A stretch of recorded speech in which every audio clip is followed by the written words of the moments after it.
A very warm welcome to you all, especially to our non-Vanderbilt guests today.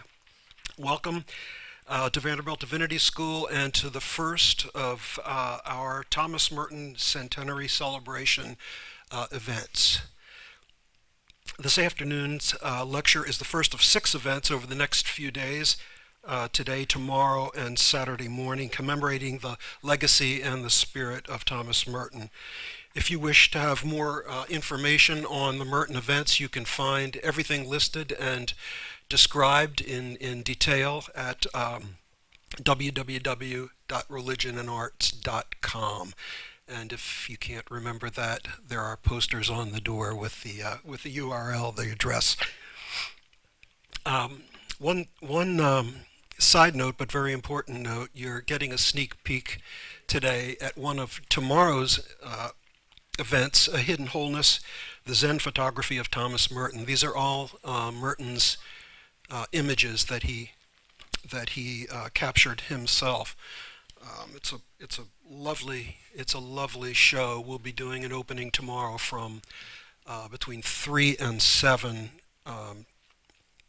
p.m. tomorrow. So the room will be empty. There'll be plenty of room to chat with your friends and discuss the images. So please come back. But please take time today. There will be a reception for Victor and for you all after Victor's talk today.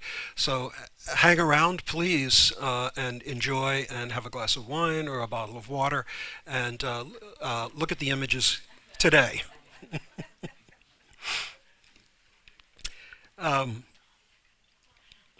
So one other note that following the reception here today, there's an event. Our second event is will be happening this evening at St. Augustine Chapel, the A-frame, which is over on 24th Avenue, sort of in the Memorial Gym Fraternity Row area. If you're interested in going and need directions, I can sort of point you in the right direction at least, and you'll find it. But this is going to be an interesting program this evening that will create very much of a blurred line between theater and liturgy. The event is called Merton and Dao, an experimental theatrical piece based on Thomas Merton's The Way of Shangzu. And this is directed by Bill Fahili. Bill is a longtime Nashville actor, performer, and retired professor, head of the theater department at Belmont University. Assisting Bill Fahili is Richard Gershman, who is an accomplished LA TV director, chairperson of the Department of Film at Watkins. And so they will be staging this event. I'm not even sure what to call it. I can't wait to see it, but that's this evening starting at 6:30 at the A-frame, St. Augustine's. So these Merton events started as a shared vision conversation that I had with Reverend Mark Forrester. Is Mark here yet? There he is. Mark, stand up. Come up. Come up. Mark has at least as much to say about this as I do, and you'll hear Mark's take on it tomorrow evening before Brother Paul Quenin does the poetry reading. But Mark and I were looking for an excuse to work together, something around religion and the arts, and that's my capacity here at the Divinity School: religion and the arts and contemporary culture. So we were just sort of starting to kick around ideas, and I happened to shoot him an email one day and caught him, just happenstance, at the Abbey at Gethsemane. And so Mark was quick to say, Dave, do you have any interest in Thomas Merton? And the top of my head came off, because I have a lot of interest in Thomas Merton. Merton came along for me at a very important time when I very much needed a new model on how to believe and how to be a believing person in the 21st century. And Merton showed me some things that were instructive. And his book, The Seven-Story Mountain, which was given to me at the same time by a neighbor, sort of was a bit of my own story. But Mark and I shared that, and he had a deep relationship with Merton's writing and the ongoing spirit of Thomas Merton for how to be in the world, how to be a thinker in today's climate, but at the same time a person of faithfulness to a tradition and to a relationship, a relationship with the divine. So we hit the road running. We very quickly found some co-conspirators, Kat Baker and the Center for Moral Leadership came alongside, as did, and we're very thankful because they had a big role in helping us get these images on the walls here. The Center for Contemplative Justice at St. Augustine. So that's the team. Those are our partners, and we're thrilled to host the Thomas Merton Commemorative. We hope that you'll come back for the other events. Today's talk, I think, is going to be by another person who I don't know if it's proper to say owes a debt to Thomas Merton, but he's shaking his head yes. But all of these events are rather non-academic from the sense that we're all true believers and have been impacted deeply by Merton. But Victor Judge is Assistant Dean for Academic Affairs here at Vanderbilt Divinity School. He is a much respected and I have to say much loved teacher and lecturer on subjects such as the writings of Flannery O'Connor, William Faulkner, Albert Camus, and others. He also instructs students on how to write creatively about religion, which is much needed and I believe will bear much fruit in the years to come in our students' lives. Victor's talk today, The Awful Silence, will address Merton's interpretation of the role of the Christian writer in the modern world and his understanding that monk and writer are not mutually exclusive callings. The talk will go way beyond what I've just said, but that's a start. And so would you please help me welcome Victor Judge.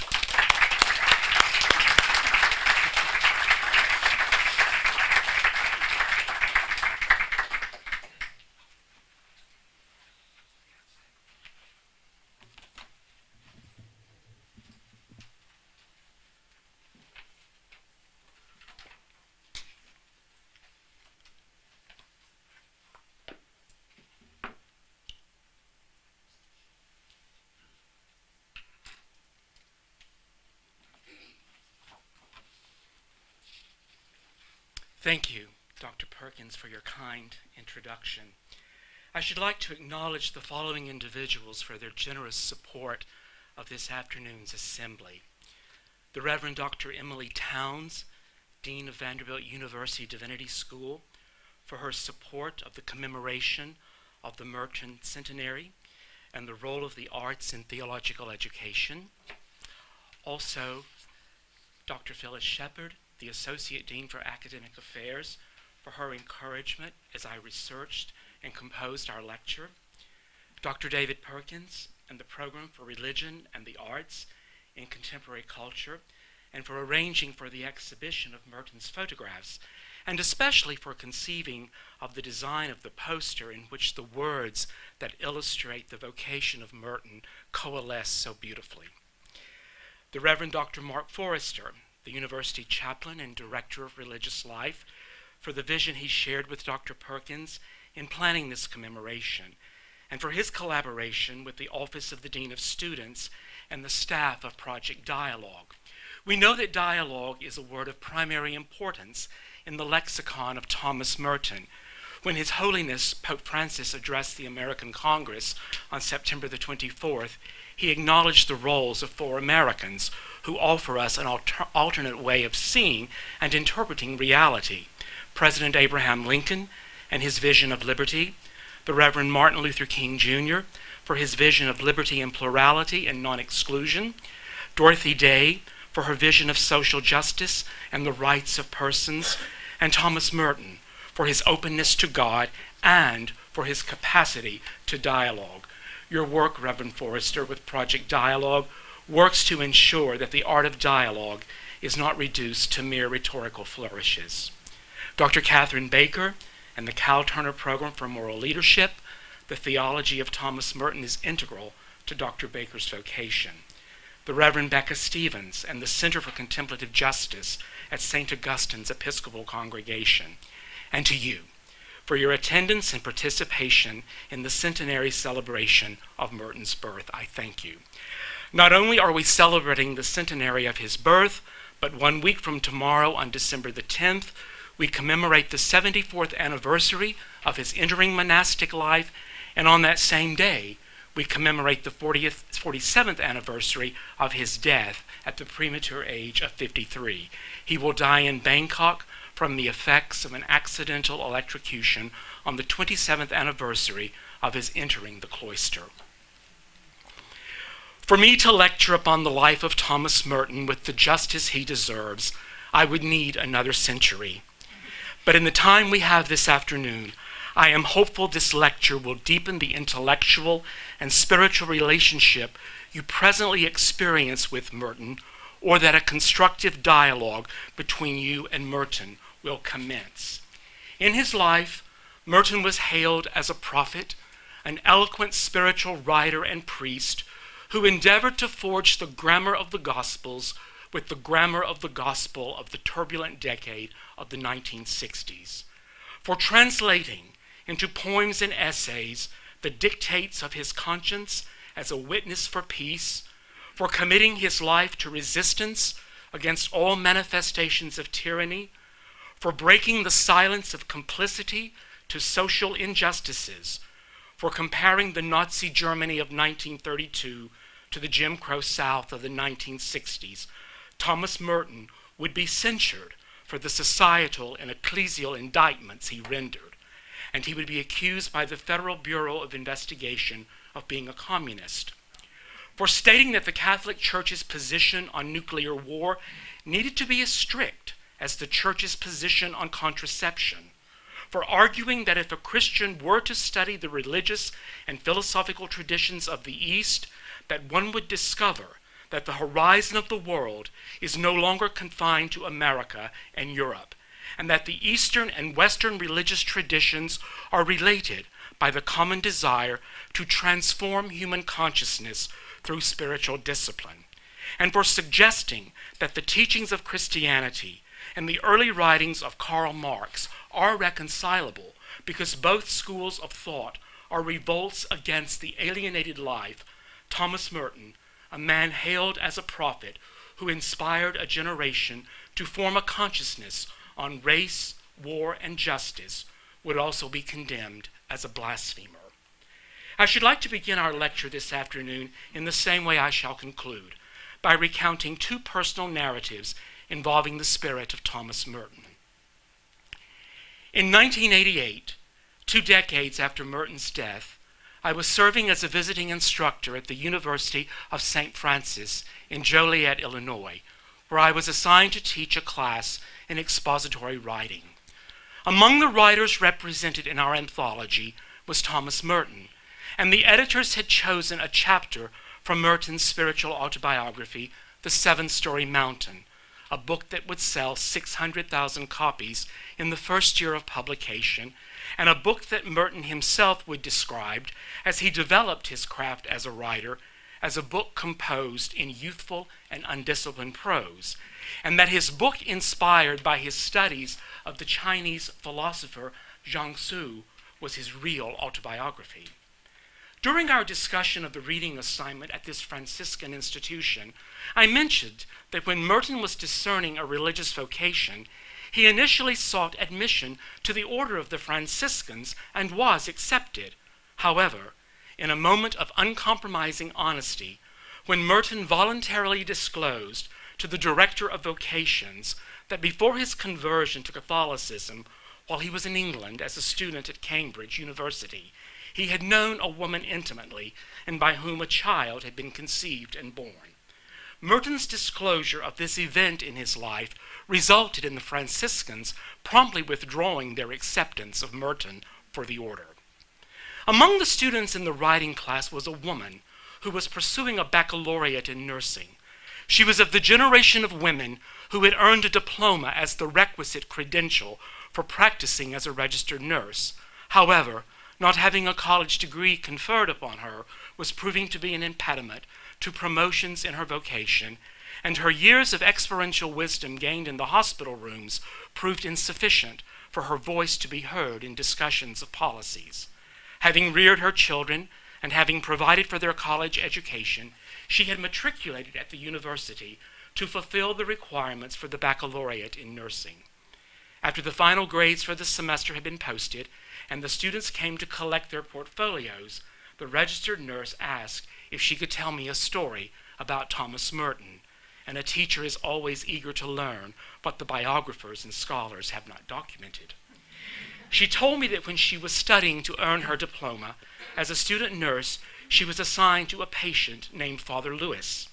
The monks from the Abbey of Our Lady of Gethsemane would travel to from Bardstown to the Catholic hospital in Louisville, where the Catholic doctors would administer health care. While making rounds with the attending physician, the student nurse overheard Father Lewis discussing with the doctor a manuscript he was developing. When the young nurse inquired in the hallway about the writings of this monk, the doctor told her that the patient, Father Lewis, was the writer Thomas Merton, whose books were among the volumes she read as a spiritual practice. On the morning Father Lewis was discharged from the hospital, the young nurse asked him if he would sign her first edition copy of The Seven-Story Mountain, and he kindly honored her request. And then he asked if he could borrow a pair of scissors and proceeded to cut his hospital identification band from his wrist. He must have been anxious to return to his hermitage to resume his writing. The nurse collected the two pieces of the wristband and enclosed them within the pages of Merton's spiritual autobiography. Upon telling me this story from her life, and after our discussion of Merton's influences on our lives as Catholics, she bequeathed to me the band that had been worn by patient number 13968 and who had been treated in room C220 by Doctors M. Lucas and J. Ryan. I was reluctant to accept the two fragments because she had two sons whom I believe should inherit the article, but she insisted that I be entrusted with the wristband, which I have enshrined as a sacred relic in a bowl made from Asian clay, an appropriate reliquary for a priest-writer who will die on Asian soil, where he was participating in a conference on Eastern and Western monastic dialogue, and whose body will be transported to America on a plane with coffins bearing the bodies of soldiers killed in the Vietnam War, a conflict that Merton had denounced as he remained appalled by the church's discussion of just war theory. I then told my student that if the church ever canonized Merton, that I would relinquish the article to the Merton Legacy Trust. But I replied to her in the subjunctive mood, if the church ever canonizes Merton. Merton once remarked, "For me to be a saint means to be myself." And for Merton to be himself meant not only being a Trappist monk of the Cistercians of the strict observance, but for Merton to be himself also meant being a writer. Time magazine published an editorial titled "Rhythm of the Saints," a list of figures who will probably make sainthood in the next few years, and a few who won't but should. Thomas Merton is included among the chosen 12, but is among the 4 who are considered deserving but not likely candidates. Although deserving but unlikely, Merton nevertheless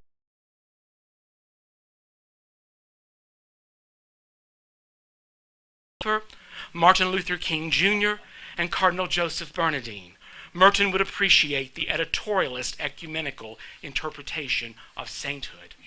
For each of the 12 candidate saints, the editorialist compiled a prognosis for the cause of sainthood.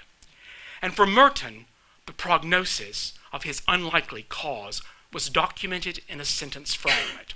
Thomas Merton, 1915-1968. Prognosis, too complex. Although the editorialists proclaim that Merton's first great public act of holiness was his best-selling autobiography, The Seven-Story Mountain, the story of his conversion, a conversion that was inspired by the influence of literature, particularly the canon of the Jesuit priest-poet Gerard Manley Hopkins and Merton's reading of James Joyce's novel, A Portrait of the Artist as a Young Man. And although they acknowledge that Merton's autobiography bestowed upon the Christian contemplative life a modern relevance and redefined monasticism not as an escape, but as a vantage point from which to observe the world and to respond with a prophetic compassion and passion, the editorialists contend that Merton will not become canonized for three lingering reasons. Because of his radical pacifism, which resulted in his being censored in his lifetime. Because his curiosity in the Eastern contemplative traditions was regarded by members of the hierarchy as heretical, and because he admitted with unmasked honesty to a variety of transgressions throughout his vocation that gives ammunition to opponents of the cause. Perhaps you and I are more inclined to argue that these three reasons, and Merton's relentless wrestling with silence, solitude, and language, suggest a holiness more profound than the boring compliance of others whose prognosis of a cause is judged as not too complex. To be both a cloistered priest and a writer may seem contradictory, but we must recognize that Thomas Merton was always an artist. He was a man of letters who chooses to become a monk, and through the discipline of writing, he reconciled two roles that are mutually supportive. By reading of his life, we understand that he always needed to write, just as mortals must breathe. But his writing was part of a dual movement toward both investigating the world and paradoxically moving toward greater solitude. Merton's first inclination to a literary vocation may be traced to his juvenile novels while attending the Lycée in France, and later in his school days at Oakham in Rutland, England, where at the age of 15 he discovered the writings of Mahatma Gandhi. At this interval in Merton's education, there were British citizens who supported India's independence from Britain, and Merton became curious about the idea of resistance to the empire, and he composed for one of his assignments at Oakham an essay in support of Gandhi, an essay that was not well received by his teacher. Thomas Merton seemingly begins writing as a teenager in an effort to discover who he is and in what he can believe. In 1931, when he is 16, he becomes the editor of the school magazine, The Oakhamian. Witty drawings and poems contributed by Merton, as well as his short stories, resulted in the school's magazine taking on a cosmopolitan quality under his editorship. He wrote an article describing New York as the city without a soul. He wrote an article about Strasbourg Cathedral, and he wrote a strangely prophetic essay on Adolf Hitler and the German presidential elections of 1932. The discipline of writing transformed him from a self-confessed middle-class prig into a struggling bohemian artist seeking to forge in the smithy of his soul an understanding of his role in the drama of existence. But in the process of writing his imitative Joycean novels and poems, the young Merton transformed himself into the virtual opposite of what he intended to become. He would move through the demanding integrity of art into the even more demanding integrity of Christian asceticism.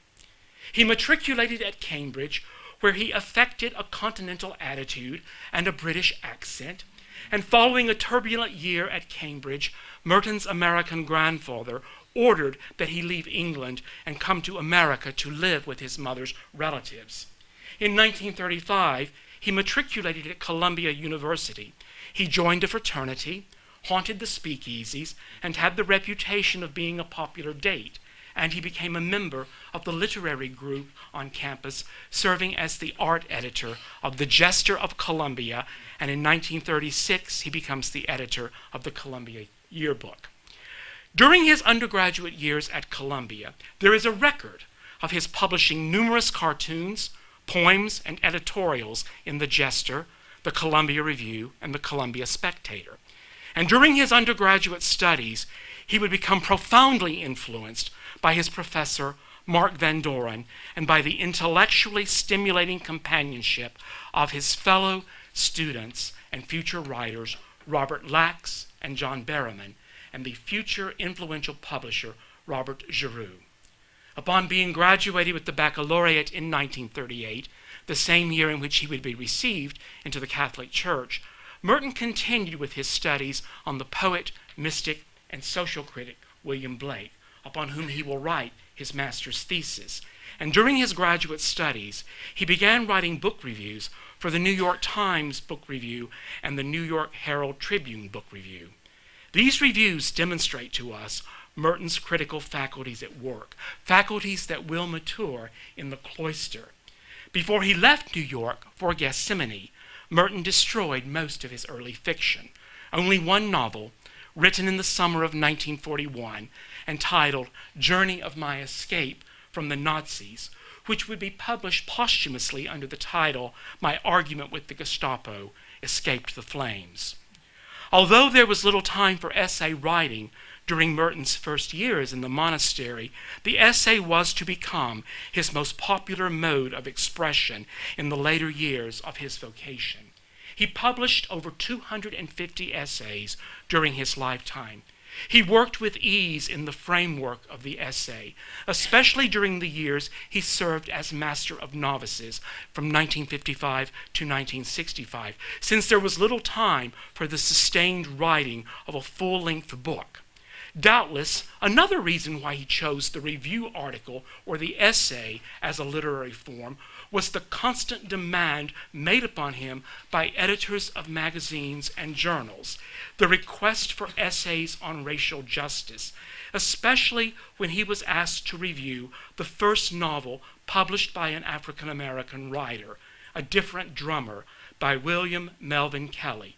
Merton could not refuse such request. There is a strong personal appeal in the tone of the essays. His approach is conversational, tentative, and provisional, rather than didactic, dictatorial, or authoritative. His gifts as a writer are notably a lucidity, a fluidity, and an engaging personal style.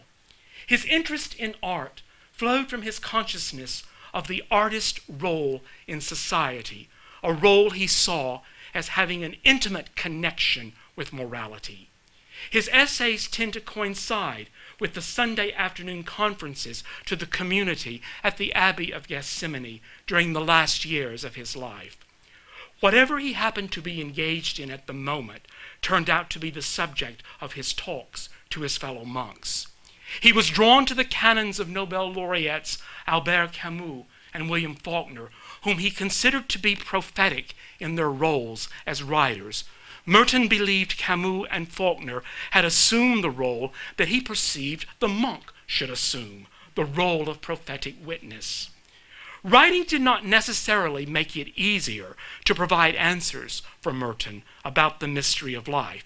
Contemplative writing for Merton yielded more questions than definitive conclusions. Journals, autobiography, poems, a novel, and essays composed through an extremely prolific vocation provide a map of both spiritual and literary development. His canon may be studied as the map of a spiritual pilgrimage that led him to a sphere where literature and theology converge, the sphere of metaphor. To traverse the sphere of metaphor, Merton contends, requires one to become divested of personal ambition. As Merton writes in his autobiography, man's nature by itself can do little or nothing to settle his most important problems. If we follow nothing but our nature, our own philosophies, our own level of ethics, we end up in hell. Divesting himself of personal ambition, Merton entered the sphere of metaphor and paradox to pursue what he could describe but could not elucidate, the hidden wholeness of the universe. And Merton sought in writing to confirm the mystery of hidden wholeness. Merton intuitively sensed that his vocation would be that of a man of letters, but it took years for him to discern how to fulfill this vocation. He wrote in a journal entry dated 1941 that he believed he must go beyond the peacefulness which he enjoyed as a college teacher at St. Bonaventure's, a quietness which does not belong to me and cannot. For a moment, I get the illusion that the peace here is real, but it is not. It is merely the absence of trouble, not the peace of poverty and sacrifice. This peace cannot be enough for me anymore. To go beyond a silence, which was merely the absence of trouble, meant to commit himself to the cloister in the Abbey of Gethsemane. Retrospectively, we infer that Merton conceived of his vocation as fundamentally that of a writer. A monk. His life for 27 years as a cloistered religious, however, was nevertheless, in a basic way, paradoxical. By accepting the silence of the monastery, he found himself one of the most vocal priest-poets in the history of the church. Merton realized the peculiarity of such a posture and wrote, "I have to accept the fact that my life is almost totally paradoxical." Reconciling the call to a vocation in letters and the call to holy orders may result in a literary theological tension that we observe in the vocations, for example, of the 17th century British metaphysical poet and Anglican priest John Donne, who believed he had to abandon writing verse, or as he called poetry, the mistress of my youth, before he could marry what he referred to as the wife of his age, divinity. And in the 19th century British poet and Jesuit priest Gerard Manley Hopkins, who upon entering the novitiate burned the copies of his verses in his possession. Merton was not granted a dispensation from this tension, and we know that he understood that under a vow of obedience he would have to seek permission from his superiors to write. The rule of the order permitted a Trappist to write only 4 letters each year. He enters a religious order in which writing was rarely done, and then only on sacred subjects, and nothing in the Cistercian tradition would encourage one to write about oneself. 14 days before he became a postulant, a young Tom Merton had written, "If God wants me to write, I can write anywhere." As a monk, he never desired to relinquish fully his relationship to the written word, but it is significant that as a postulant, he is willing to cease writing if that appears to be the will of God. Reflecting upon his paradoxical life, the mature Father Lewis realized that by his willingness to give up writing, it made it possible for him to become a writer.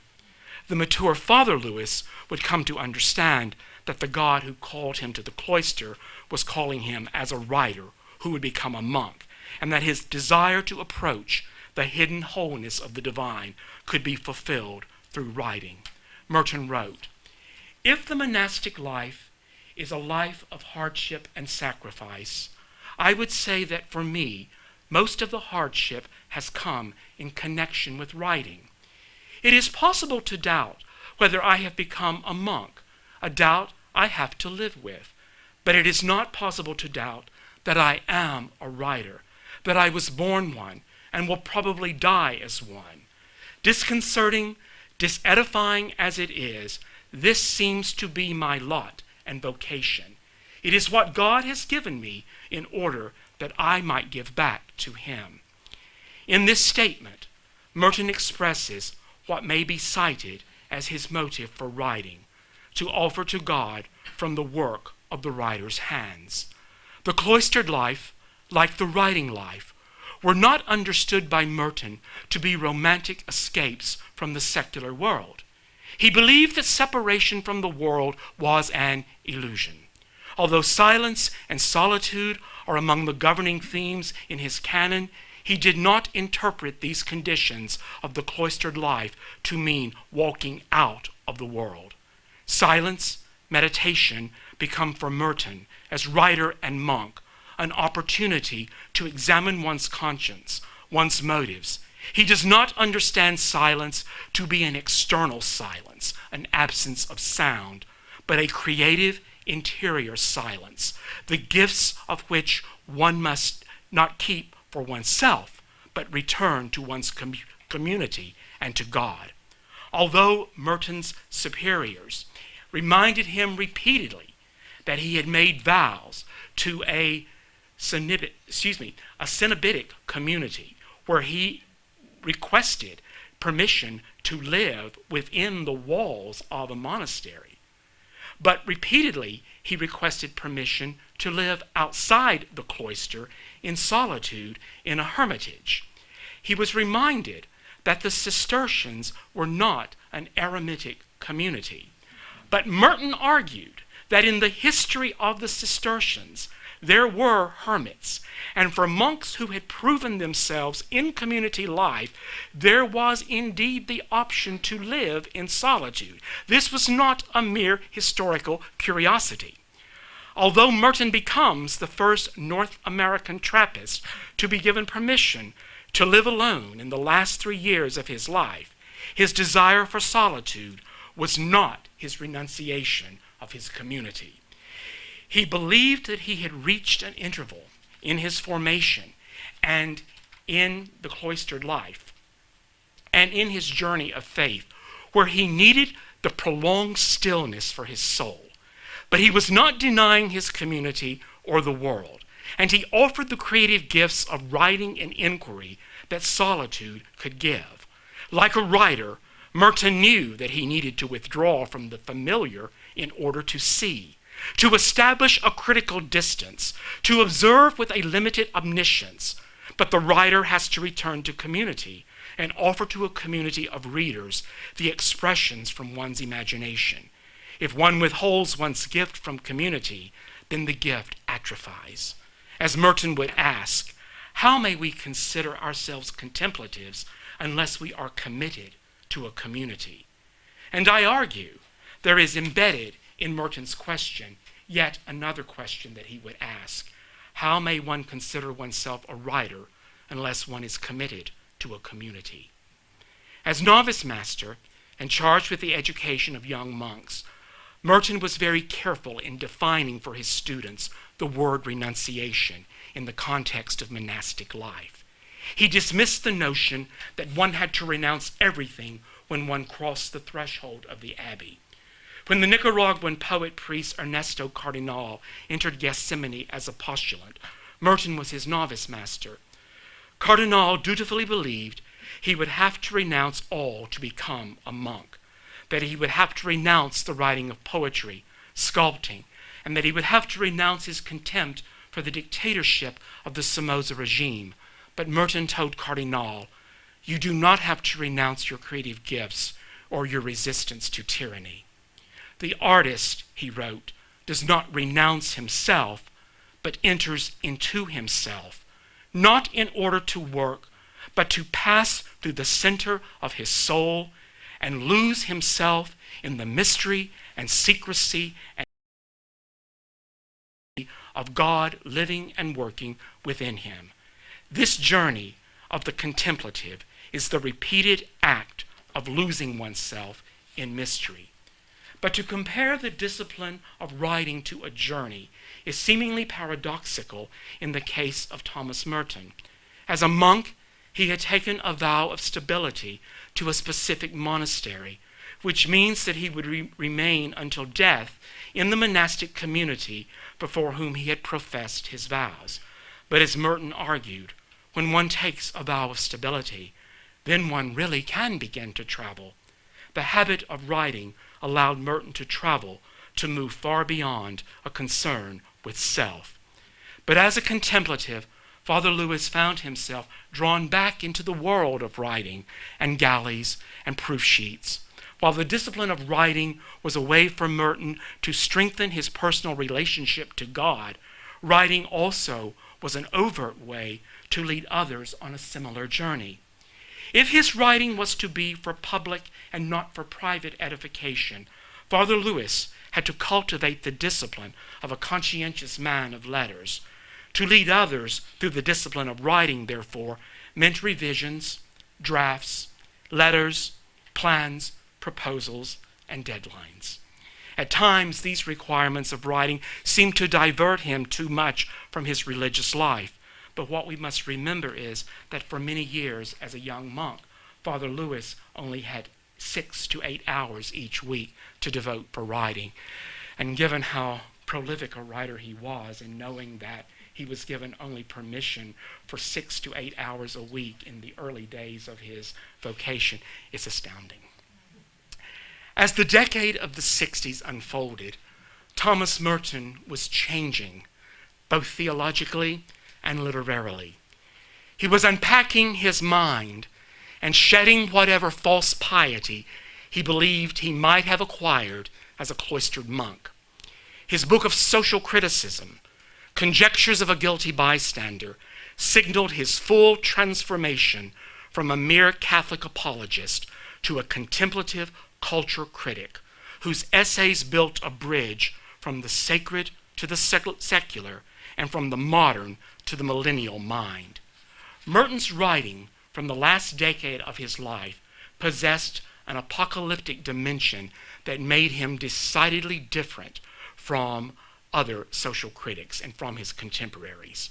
For Merton, time was not the unfolding of evolutionary developments or the empty movement of atoms into ever more complex forms. Time was rather, for Merton, a trail of blood and suffering that called for repentance, charity, and sacrifice.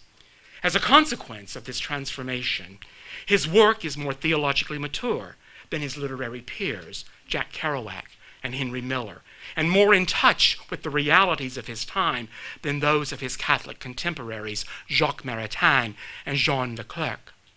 In his writing at this interval of his vocation, Merton is progressing from an inwardly divided modernist to a stylistic innovator who employs language reflexively in his writing. He respected the necessary role of language in shaping and refining religious faith. For without shared linguistic assumptions, symbols, metaphors, and paradoxes, no corporate dimension could be possible in religion. But he recognized also language's vulnerability to political, bureaucratic, and commercial debasement. Those who show contempt for clarity and truth by promulgating captious, ambiguous, and deceptive jargon from Merton's point of view threaten the body politic because they corrupt the language of dialogue, language that should promote honest interchange and stimulate critical insight. And Merton certainly believed that without a careful, attentive respect for language, no poetry, no essay of any lasting power or beauty could come forth. And though he moved in and out of particular interests, phases, roles, and themes, what we must remember is that Merton is more of a suggestive thinker than a systematic thinker. What is most consistent, however, in his vocation, what defines his attitude, his orientation, his style, and his contribution as both writer and believer, is Merton's perennial return to an emptying of the self and a return to God.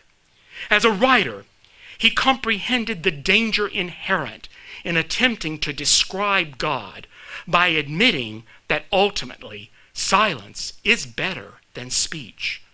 Merton was always more disposed to affirm the ultimate ineffability of God and of mystical experience than to engage in technical theological speculation about them.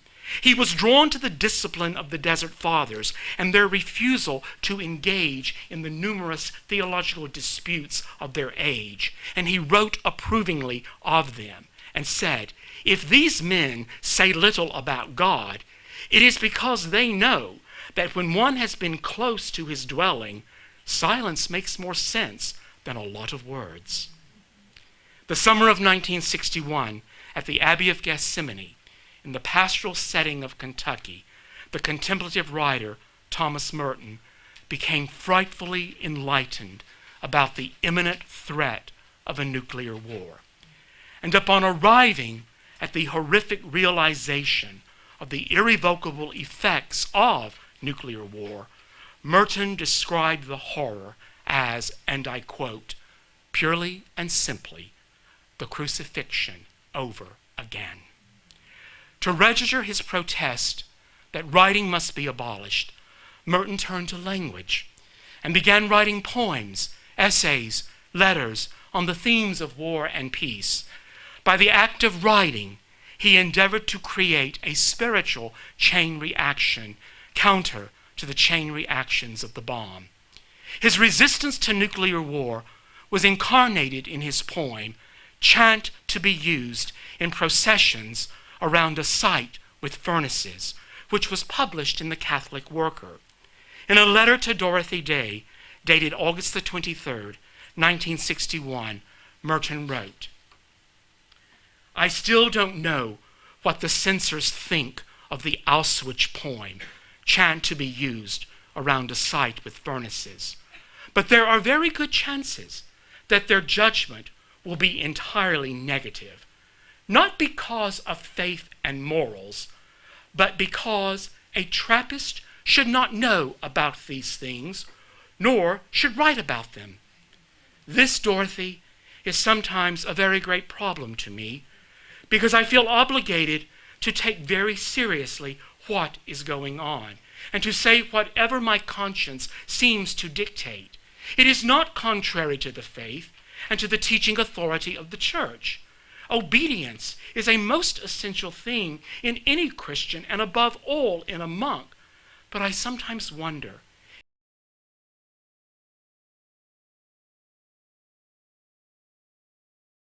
some important moral issue on which others are also keeping silence, a critical issue like nuclear war, then I would be inclined to wonder if it were not God's will to ask to change my situation. Of course, I do not plan this, and I know it would be impossible because I have already tried. I also know that somehow God always makes it possible for me to say what seems to be necessary, and hence there is no question that I am completely in His hands where I am, and that I should therefore continue as I am doing. But why this awful silence and apathy on the part of Catholics, clergy, hierarchy, lay people, on this terrible issue on which the very continued existence of the human race depends? As for writing, I don't feel that I can, in conscience, at a time like this, go on writing just things like meditation, though that has its point. I cannot bury my head in a lot of rather tiny and secondary monastic studies either. I think I have to face the big issues, the life and death issues, and this is what everyone is afraid of. The speaker of Merton's poem, Chant to be Used Around a Site with Furnaces, is the SS officer Rudolf Höss, commandant of Auschwitz, describing in a frightfully perfunctory tone, in frightfully dispassionate language, his daily routine of overseeing genocide. The war criminal says to us, the reader, "I was born into a Catholic family, but as these people were not going to need a priest, I did not become a priest. I installed a perfectly good machine. It gave satisfaction to many." And as the speaker reminds the readers of Merton's generation and ours, who may presume a posture of moral rectitude, the speaker says, "Do not think yourself better because you burn up friends and enemies with long-range missiles without ever seeing what you have done. As a silent monk, Thomas Merton, through poetry, as an act of resistance, shattered a larger silence, an awful silence. A great spiritual writer joins Dorothy Day and the Catholic worker community in breaking the silence of the American Catholic Church on the threat of nuclear holocaust. Merton saw clearly what was at stake in the Cold War, the survival of the human race, survival not only physically from inconceivably destructive weaponry, but survival also spiritually from the ways in which humankind had made weapons our gods and obeyed their commands. Merton wrote with relentless love into the coldness of a collective willingness to kill everyone alive in the world, and his writings ultimately become prayers for a collective change in consciousness. What most appalled Thomas Merton about the threat of a nuclear holocaust was the way in which Christians, and Catholics in particular, justified preparing for mass murder. He wrote, "Those who think there can be a just cause for measures that gravely risk leading to the destruction for the entire human race are in the most dangerous illusion. And if they are Christian, they are purely and simply arming themselves with hammer and nails without realizing it to crucify and deny Christ." And for his active resistance against those who argued that nuclear weapons could be justified in a just war, he was silenced by the order's abbot general and forbidden to speak or to write on the subject of nuclear war. The Cistercian order felt responsible for all the publications of the members and demonstrated this sense of responsibility through an elaborate system of censorship. Merton bristled under this censorship for most of his vocation and wrote, "I am told by a higher superior, it is not your place to write about a nuclear war. That is for the bishops. I am told by a moral theologian, how can you expect the bishops to commit themselves on the question of peace and war unless they are advised by the theologians? Meanwhile, the theologians sit around and preserve their reputations." In her book titled "All Good Books Are Catholic Books, Print, Culture, Censorship, and Modernity in 20th Century America," historian Una Cadogan of the University of Dayton examines the relationship between Catholicism and literary culture in the modern period of letters, and she studies quite extensively the canons of Flannery O'Connor and Thomas Merton in her work. The title, "All Good Books Are Catholic Books," refers to the Index of Prohibited Books, books censored by the Vatican, an index that remained in effect until 1966. The cover chosen for the book, a copy of which I have provided for you, is a photograph of Thomas Merton in the library at the Abbey of Gethsemane. The photograph is dated 1941, the year of Merton's entering the novitiate. The composition of the photograph, as framed through the lens of photographer Horace Bristol, may be considered, I submit to you, a composition, a pictorial biography of Merton's life. I read this photograph as if I were reading the program of an icon. In the upper left corner of the photograph, centered over the archway, is a portrait of Saint Thérèse of Lisieux, the 19th century French discalced Carmelite and doctor of the Church, remembered for her simplicity and practicality in her approach to the spiritual life, and whose intercession Thomas Merton sought during his vocational discernment. Saint Therese's spirituality is described as the little way, the way of simplicity. Saint Therese looks down upon a bust of the Italian poet Dante, who defended the use of the vernacular in literature. To the right of Dante is a telescope, a scientific instrument that permits one to gaze into the distance, to see beyond one's province. And the writer Thomas Merton stands before cases of books that document the history of ideas. The cowl of his postulant's habit is drawn over his head, a gesture that signifies to anyone passing through the archway that the space one is entering is kept in profound silence. In this composition, the sacred, the secular, the scientific converge around a writer who aspires to become a monk. In this space of profound silence, Merton is surrounded by the written word, words he has perhaps read, words that he will read, words that will influence his formation as a contemplative writer. Studying this photograph of Merton summoned a memory when a Dominican priest once visited my office and began surveying the volumes in my library. Perhaps he wanted to determine if my books were good Catholic books. When his eyes met the shelf I had designated for Merton's canon, he paused and remarked in a sarcastic tone, "Thomas Merton, he never had an unpublished thought." I did not respond to his comment. I imposed a vow of silence upon myself, a silence that registered in my gut as awful, but yet such flippant remarks should not be dignified by a response.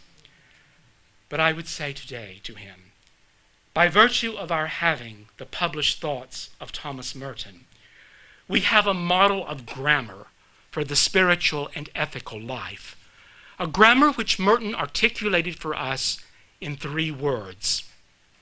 Now hear this. And here must be interpreted H-E-R-E. Now hear this. 2 adverbs and a demonstrative pronoun. Now. Not then, but now. Not Eden or paradise, not nostalgia for utopia or heaven, but the undeniable demands and questions of now, the present. Here, not there. There is always another place, but here, in this moment, not there, and not what if, but this. Now hear this. 3 monosyllabic words. Living this grammar, as Merton teaches us, prevents one's life from becoming a Catholic myth in parochial school children's catechisms. Through the discipline of writing, Thomas Merton brought contemplation and contemplative writing into the 20th century. He divested contemplative writing of its antique scholasticism and ancient prejudices. He extended the discipline of writing far beyond the inner circle of Christian initiates. He retained the best that was thought and said within the monastic counterculture, preserving monasticism's traditions while broadening its appeal and bringing monasticism into dialogue with the contemporary world, a dialogue that he prayed would break the awful silences of indifference. For your attention, I thank you.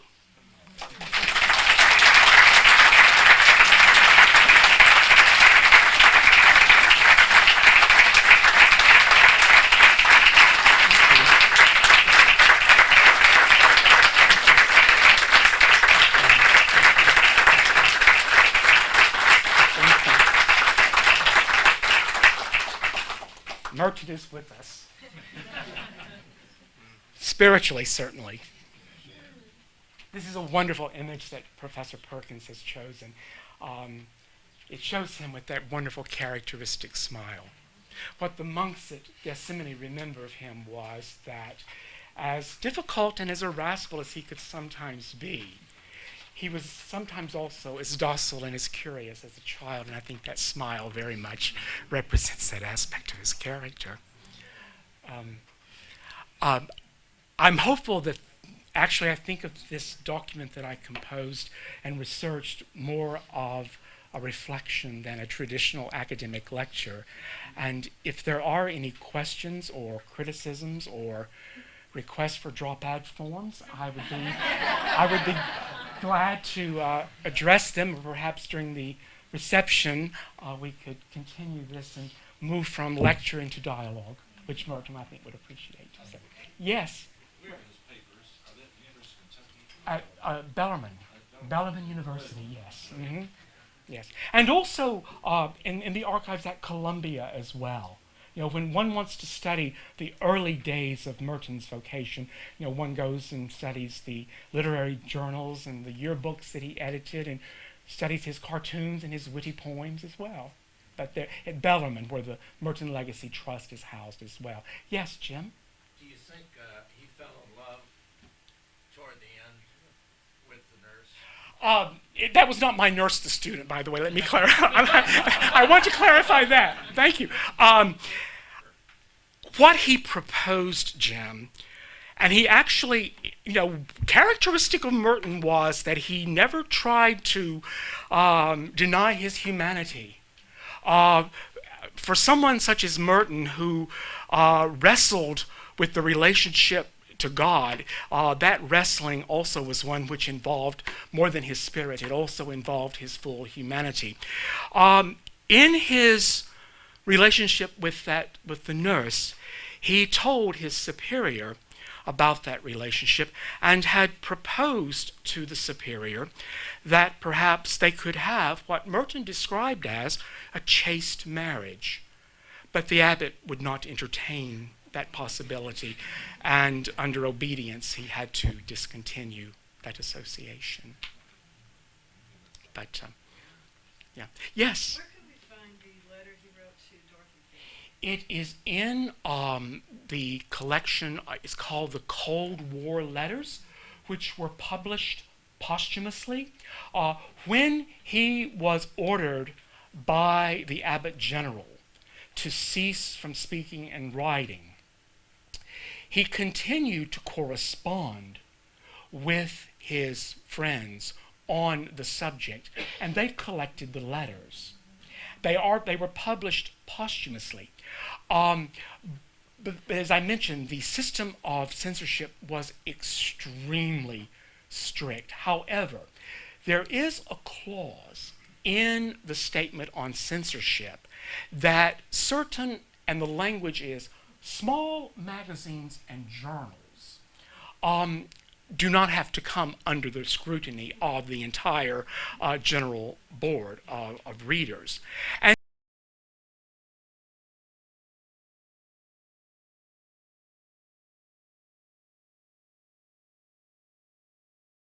prayer. But if you read the letters from the Cold War, you'll find that letter to Dorothy Day as well. Other reflections or? Yes. Did he correspond with the American brothers? Yes, he did indeed. Yes. And how is that documented? That is also in those documents are at Bellarmine as well. You'll find occasional letters to Daniel throughout the writings of Merton, but they were very close correspondence, certainly. So, other reflections or yes? Could you say some more about his struggle with living in this polarity, which I think we all face, of community and solitude? Yes. Living those at the same time. Yes.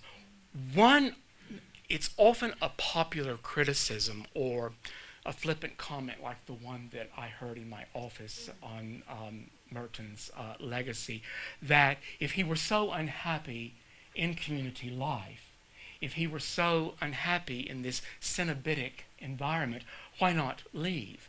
And what scholars suggest is that, and that we cannot forget, is that by the age of 15, Merton was orphaned. His mother dies when he is 6, his father dies when he is 15.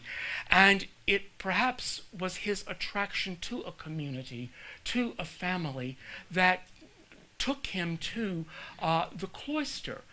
But what is often, I think, seen in religious life is how romantic it is. One is leaving the secular world and entering into a spiritual life of God. And that's romantic foolishness, is it not? You know, one crosses the threshold, and yes, one makes vows, to one's superior, but one cannot disavow oneself of one's own humanity, of one's biology or one's psychology. That accompanies one. That is a part of one's creation. And it was a tension that Merton very much felt. When he asked permission repeatedly to go into a hermitage, it wasn't that he wished to disassociate himself from the community. It was not a question of conflict with personalities at all. It was that he had reached an interval in his formation where he believed he needed to be in this prolonged stillness, which the hours in the monastic life would not allow for a sustained period of time. It was not that he was disgruntled or that he was difficult, and as he reminded the abbot that in the history of the Cistercian order, there are examples of Cistercian hermits. They have demonstrated their ability to live and to function productively in community life, and because they have demonstrated that, they can be given the option to live for a period in the hermitage. He was not completely separated from the community. As a matter of fact, he would come every day to the refectory to take his meal. The abbot sent for him because he was so afraid that Merton would be in this period of prolonged stillness or engaged in writing that he would forget to eat. So it's not as if there was this strict line of demarcation and detachment drawn. He was still involved in the community, but he always explained it to those who were critical and asked of him, well, why don't you leave? Why don't you go, for example, to another order like the Dominicans, who have this teaching apostolate, whereby they live behind the walls but go out and teach in the world.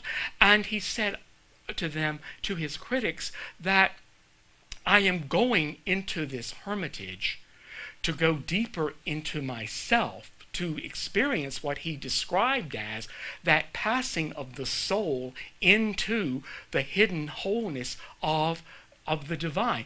And he also said that in the mystical experience, there is that moment when one is afforded a glimpse of the beatific, but that does not remain perpetual. The beatific glimpse is not forever. The mystical experience occurs within temporal time. One does leave that moment and returns to the light of ordinary day.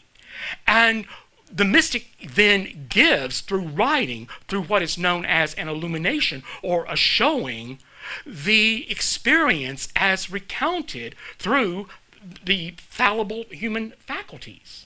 And Merton argued that if he were to have such an experience, that through his writings, through his showing, through his illumination, that this would become his gift not only to the community for perhaps their enlightenment, but as a writer, he could give it to the world. So he tried to argue that this was not a selfish act, that this was not going to be a study in solipsism, but it was simply a way for him to deepen further his relationship to community. Have I answered that sufficiently? Thank you. Okay. He broadened his whole sense of what community meant. He did indeed. And, I love what Ernesto Cardinal recounts when Merton is his novice master and says to him, you do not renounce your gifts.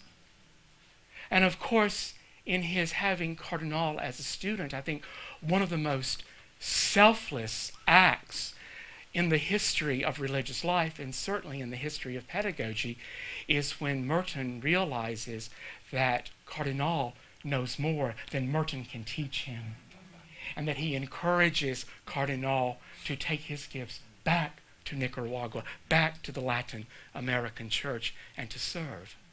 I think it's one of the greatest acts of magnanimity that one could suggest. Yes? Have you read that poem that Cardinal wrote on the death, on his reaction to it? It's wonderful. Yes. I recommend it as a... It is quite beautiful. Yeah. Yes. His attitude toward, he had almost, he was almost happy in the poem.